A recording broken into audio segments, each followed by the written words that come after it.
Most intriguing. A means by which he conserveth energy, mayhap. Possibly.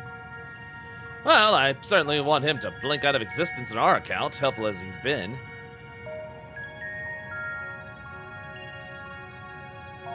Thank you, Argus. We'll take things from here. If Argus is to remain without, let us not keep him waiting over long.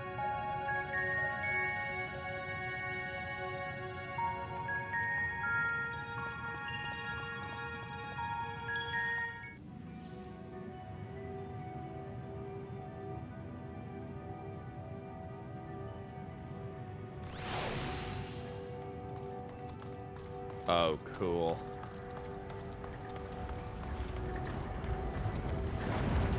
Oh, cool.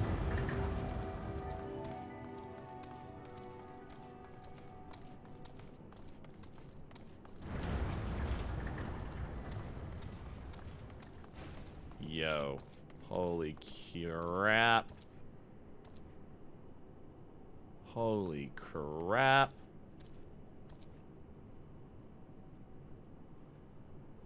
I want you to notice something. The layout of those orb structures right here, that is the same layout as the crystals on the moon in the Crystal Palace on Final Fantasy IV, where you go down into the moon's core to fight Zemus. That's cool.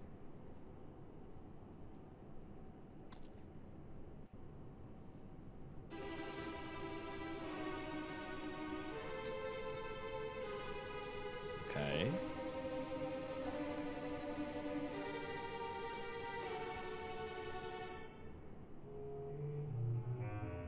Our moonship pilot should be around here somewhere. Is that right? Indeed.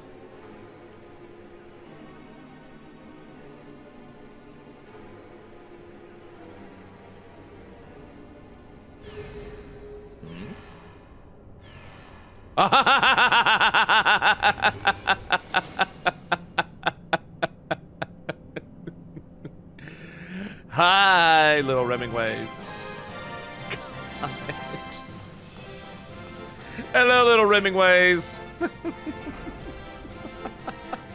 Adorable.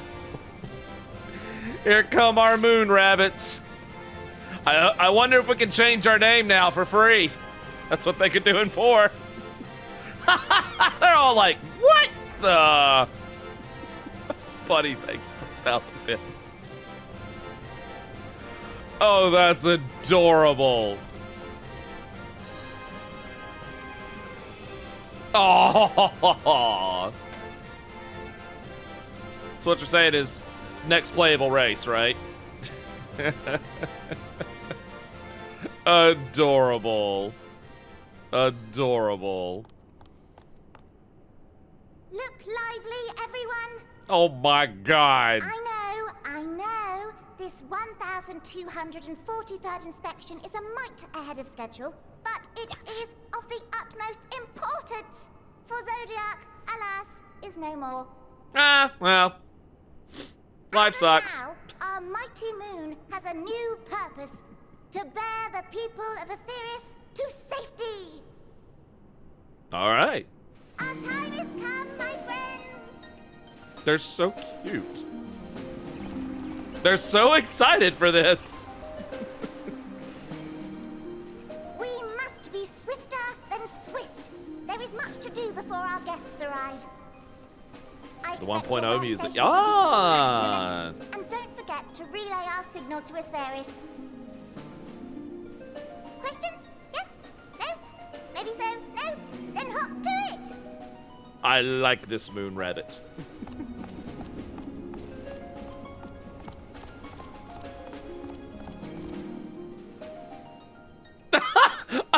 We're all like, what the?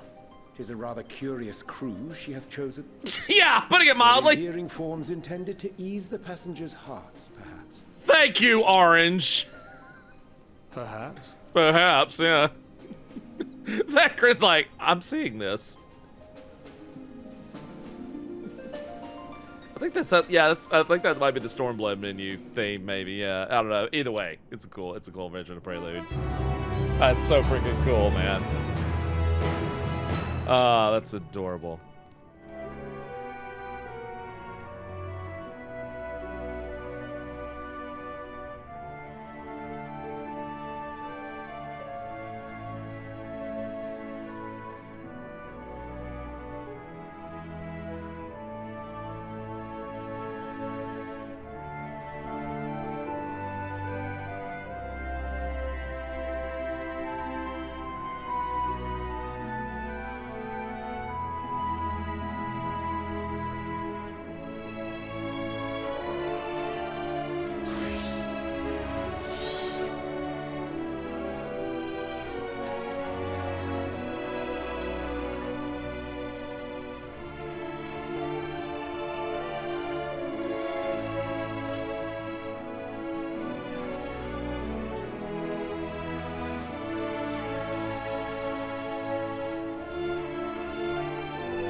Let me explain something. Let me explain something.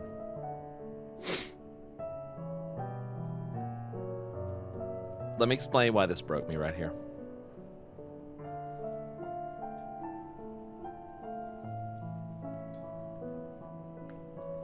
This was my first Final Fantasy. This was my first Final Fantasy.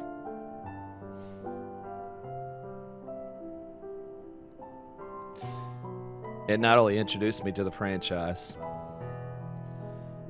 but it not only introduced me to the franchise, but it also showed me that video games could tell some amazing stories.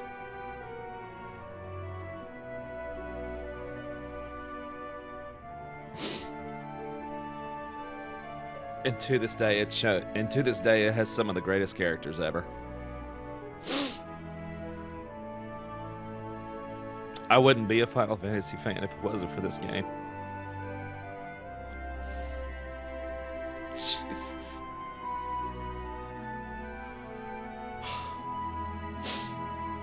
That's why 4 meant so much to me.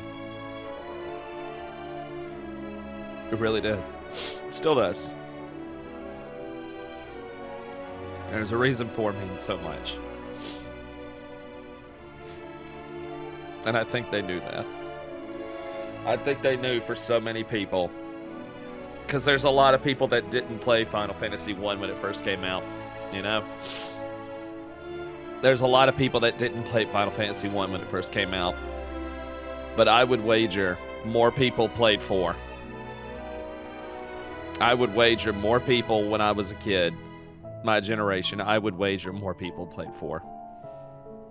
And I would wager for so many people that it was 4 that they first played it, but also made them a fan in the first place. I know 7's such a major game, and I know 6 is near perfection in the PlayStation 1 era, and 10 and everything, and 14 is such a great Final Fantasy, and it's come such a long way, but I would absolutely bet money for so many people their first Final Fantasy was 4. And all those characters, Cecil, Kain, Rosa, Rydia, Edge, Yang, Tella, Palom, Porum, Cid, Golbez, and the Spoony Bard. You know. And Zemus, and Fusoya, the 4 elemental lords.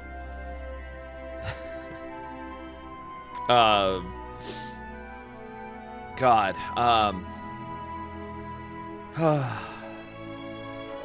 Just, there's so much from 4 that is so memorable.